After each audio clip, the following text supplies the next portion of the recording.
In today's video, I'm going to teach you how to update Ctrader. Keeping your trading platform current helps improve stability, performance, and access to the latest features. So let's walk through the update process step by step in a clear and straightforward way. First, open Ctrader desktop on your computer. Before you begin, make sure you have a stable internet connection and save any work in progress. If you're in the middle of analyzing charts or running algorithms, it's a good idea to pause them to avoid interruptions during the update. Once Ctrader is open, look to the top left corner of the application window and click the menu icon. This is typically a small button with horizontal lines. If you don't see it right away, move your cursor to the top of the window to reveal it, especially if you're in a compact or full screen layout. From that menu, choose the About option.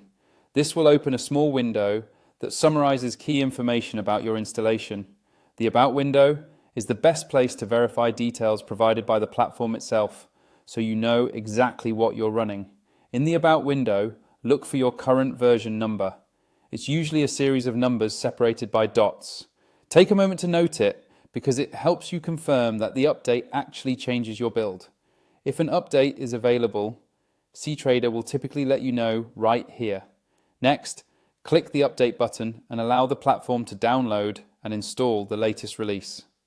Depending on your connection and the size of the update, this can take a few minutes. During this time, avoid closing the app or putting your computer to sleep.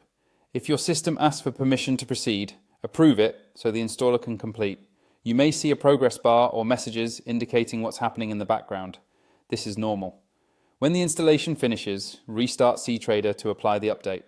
Some versions offer a Restart Now prompt. If you don't see it, simply close the application and open it again.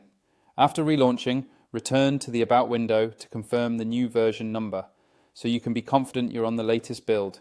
If you don't see an Update button in the About window, it usually means you're already up to date, or updates might be managed by your operating system or broker's distribution. In that case, try checking again later, or visit the official Ctrader site for guidance. And that's it. Your Ctrader desktop should now be updated and ready for smoother, more reliable trading.